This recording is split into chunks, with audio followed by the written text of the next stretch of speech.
नमस्कार दोस्तों, स्वागत है आपका हमारे इस चैनल में। आप देख रहे हैं संस्कृत ज्ञान प्रमा और मैं हूं आपके साथ नीतीश तिवारी। तो आज संधि के इस प्रकरण में सूत्र आया है सर्वत्र विभाषा गोहो। पहले अब अभी तक हमने पढ़ा इंगा पतांता तिथि से पूर्व रूप हुआ। पूर्व रूप करने के बाद सूत्र आया है सर्वत्र विभाषा गोहो। प्रकृति भाव संधि करता है। ये क्या करता है? प्रकृति भाव संधि कह रहा है कि लोके वेदे चेंगंतस्या, लोके वेदे चा एंगंतस्या, मतलब लोक में अथवा वेद में। लोक एक शब्द दो प्रकार का होता है, एक लौकिक एक वैदिक। जिसका प्रयोग वेद में हो उसको वैदिक कहते हैं और जिसका प्रयोग लोक में हो, व्यवहार में हो, उसको लौकिक कहते हैं।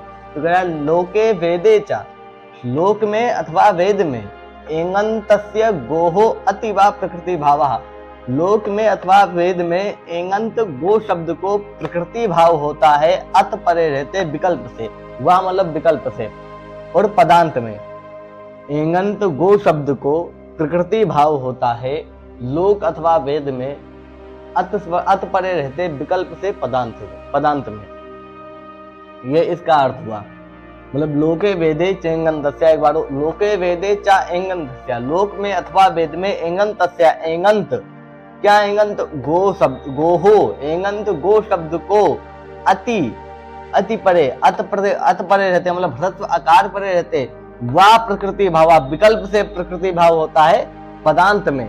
पदस्य अंतः पदांता, पद के अंत में यानी कि पदांत में। उदाहरण दे रहे हैं गोधन अग्रम। क्या दे रहे? गोधन अग्रम, ऐसा है। तो प्रकृति भाव का मतलब क्या?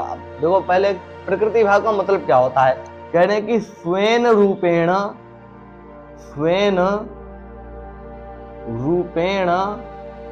अवस्थानम, स्वेन रूपेण अवस्थानम प्रकृति भावः, मतलब जो जैसा है वैसा ही रह जाए। स्वेन रूपेण, अपने ही रूप में उसको भी अवस्थित कर देना है, प्रकृति भाव है। जो जैसा है वैसा ही रह जाए, उसको प्रकृति भाव कहते हैं। तो गो, ये क्या है? लौकिक शब्द है गो, ठीक है। तो लोक में है, एंगंत गो शब्द है क्योंकि एंग प्रत्याहार अंत में है। पदांते बोला है, पदांत भी है क्योंकि सुप्तिगंतम पदम से इसकी पद संज्ञा हुई है। और अत पर में है अग्रम का आकार, तो गो शब्द को क्या हो जाए? प्रकृति भाव हो जाए। किस सूत्र से? सर्वत्र विभाषा गोहो, सर्वत्र विभाषा गोहो। इस सूत्र से क्या हुआ? प्रकृति भाव। जब प्रकृति भाव हुआ तो गो अग्रम, ये एक पद बन गया,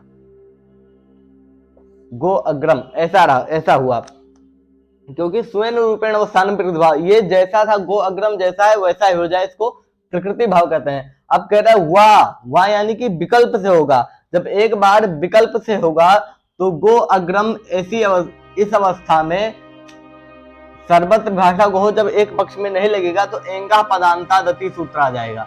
क्या आ जाएगा? एंगा पदांता दति। ये क्या करतेगा? पदांत एंगंत से अत परे रहते पूर्व रूप होता है। पदांत है, एंगंत है, पदांत एंगंत है, उससे परे अत है अग्रम का आकार, क्या हो जाए? पूर्व रूप हो जाए। चंपा पुष्पक न्याय ना खंडाकारो विधीयते, चंपा पुष्पक न्याय से पूर्व रूप के प्रतीक स्वरूप खंडाकार लग जाएगा। तो क्या बन जाएगा? गोग्रम। ये बन गया। अब पूछ रहे हैं कि एंगंतस्य किम, एंगंत क्यों कहा? एंगंत गो शब्द हो ऐसा क्यों कहा? तब बता रहे हैं चित्रग्वग्रम। क्या इसका विच्छेद क्या करेंगे? चित्रगुधन अग्रम,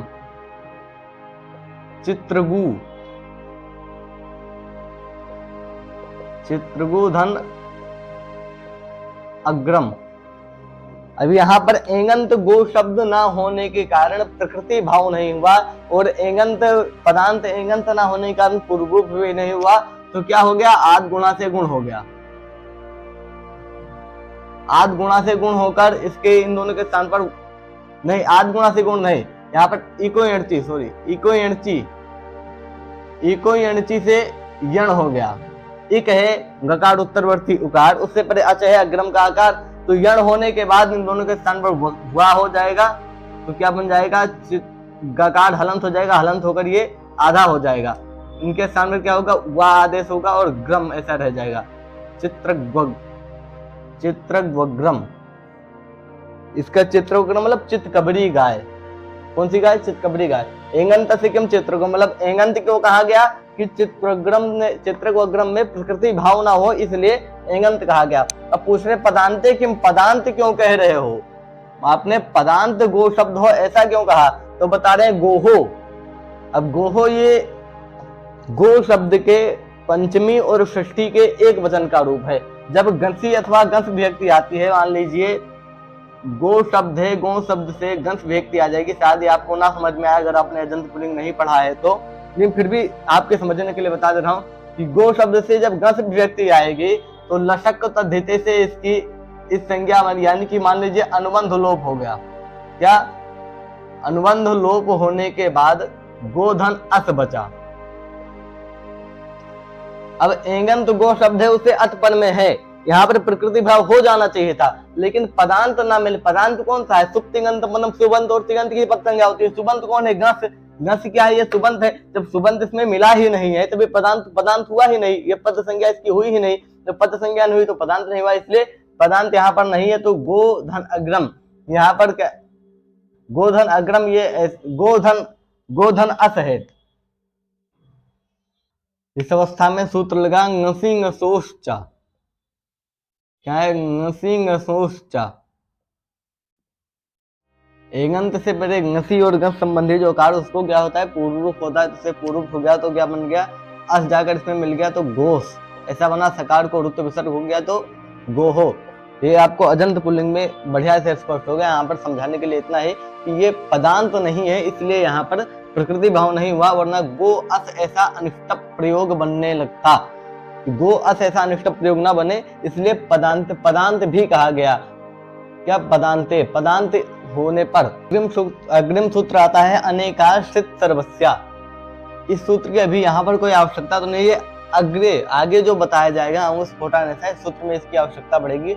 अनेकाश्रित सर्वस्या, जो अनेकाल आदेश यानी कि जिसमें अनेक अल हो ऐसा आदेश और शित आदेश, ये सर्वस्व मतलब संपूर्ण के स्थान पर होता है।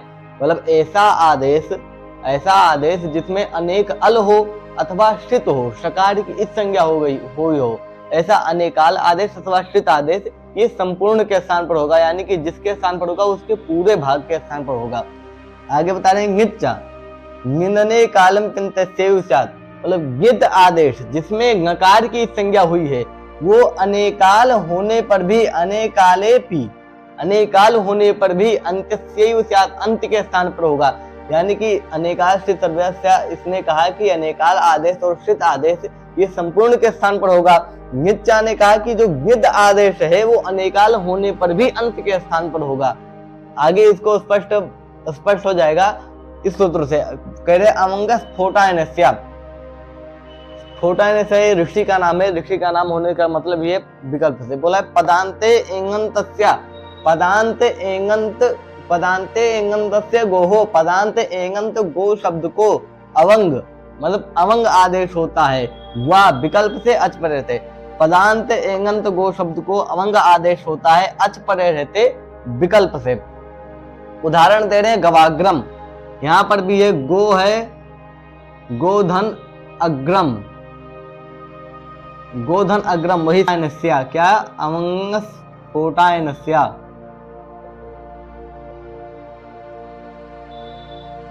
कह रहा है पदांत एंगंत से, पदांत एंगंत गो शब्द को, पदांत है एंगंत में है गो शब्द है, क्या होता है? अच परे रहते, अच पर में है अग्रम का आकार, अवंग आदेश होता है। तो क्या हो जाएगा? अवंग आदेश हो जाएगा, गकार हलंत हो जाएगा, न अवंग और अग्रम, नकार की हलंत्यम से इस संज्ञा हो जाएगी। हलंत्यम से इस संज्ञा होने के बाद तस्य लोपा से लोप, क्या बचा? घकार इसमें मिल जाएगा, गा पूरा हो जाएगा, वह घकार की तो संज्ञा हो गई है, गव धन अग्रम ऐसा हो जाएगा। सूत्र लगा अकः सवर्णे दीर्घा, अकः सवर्णे दीर्घा। इस सूत्र से क्या हो गया? सवर्णी मिल गए, क्योंकि अक है वकार उत्तरवर्ती आकार, उससे पहले सवर्णी अच है, अग्रम का आकार हो गया गवाग्रम, ऐसा सिद्ध हुआ। गवाग्रम होने के बाद ये कह रहा है विकल्प से, जब एक बार विकल्प से होगा तो गो और अग्रम इसी अवस्था में एंगा पदांता देते से पूर्व हो जाएगा। चंपा पुष्प ने खंडाकारों को देते खंडाकार हो जाएगा तो गोक्रम बन जाएगा। पूछ रहा है पदांते की पदांत ऐसा क्यों कहा गया, मतलब पदांत में हो ऐसा क्यों कहते हो, तो बता रहे गवी। गवी क्या है, गो शब्द से जब गी विभक्ति आई तो गी में गंकार की हलंतम से संज्ञा हुई यानी कि अनुबंध लोप हुआ तो क्या बन गया, ई बचा, गोधन ई, गोधन ई। इस अवस्था में यहां पर ये सूत्र प्राप्त था। अगर पदांते नहीं कहते, पदांत नहीं कहते तो एगंत गो शब्द है, उससे परे अच पर में है, यहाँ पर अमंग आदेश हो जाता, इसीलिए पदांते कहा गया, क्योंकि पदांत नहीं है। पदापद संज्ञा किसकी होती है, सुप्तिगंत, मतलब सुबंत और तिगंत की होती है। सुबंत ये गी है, गी अभी इसमें मिला नहीं है, इसलिए ये सुबंत नहीं है। पदांत पद संज्ञा इसकी नहीं हुई है, इसलिए पदांत नहीं है। गोधन ई है, यहाँ पर इको एनर्जी से यण हो जाएगा और मिला देंगे तो क्या बन जाएगा, गवी। यहाँ पर फिर से आप गोग्रम पर आ जाइए। जब गो इस शब्द से अमंग आदेश हुआ तो यहाँ पर समस्या आई। क्या ये यहाँ पर सूत्र आ गया अनेकाल सिद्ध सर्वस्या। कौन सा सूत्र है, अनेकाल सिद्ध सर्वस्या। ये कह रहा है जो अनेकाल आदेश है, यानी कि जिसमें अनेक अल हो। अब अवंग आदेश हुआ, अवंग में अनेक अल है, एक अकार हो गया, वकार, वकार उत्तरवर्ती आकार, गंकार, इसमें अनेक अल है, ये अनेकाल आदेश है। तो ये क्या अनेकाल सर्वस्या, ये संपूर्ण के स्थान पर हो, यानी कि इस पूरे गो शब्द के स्थान पर अवंग आदेश हो, ना कि गकार उत्तरवर्ती उकार के स्थान पर। जब पूरे गो शब्द के स्थान पर अवंग आदेश हो जाएगा तो ये गो हट जाएगा और अवंग धन अग्रम ऐसा रह जाएगा। तो इसलिए इसके निवारणार्थ सूत्र आया गिंचा, कह रहा है गिनने काल गित अनेकाल अनेकाले पी अंत सेव स्यात्, मतलब गित आदेश अनेकाल होने पर भी अंत के स्थान पर हो रहा है। तो इसमें गित है, क्यों, अवंग में गकार की संज्ञा होती है, ग इत गित, जिसमें गकार की संज्ञा हुई है उसको गित कहते हैं। अवंग क्या है, गित है। ये गित होने के कारण ये गकार उत्तरवर्ती अकार के स्थान पर आदेश हुआ, इसलिए गवाग्रम ऐसा बना। अगर गित ये सूत्र नहीं पढ़ा जाता तो यहाँ पर अनेकाल सिद्ध सर्वस्या इसकी इस सूत्र की सहायता से गकार इस पूरे गो शब्द के स्थान पर आदेश हो जाता। तो दोस्तों आज के वीडियो में इतना ही, मिलते हैं कल शाम 6 बजे। जो वीडियो अपलोड करने का जो टाइम था शाम 5 बजे, उसको चेंज कर दिया गया। अब रोज हर यही जो 5 बजे अपलोड होता था वो वीडियो अब शाम को 6 बजे अपलोड होगा। तब तक के लिए नमस्कार, नमस्कृताय।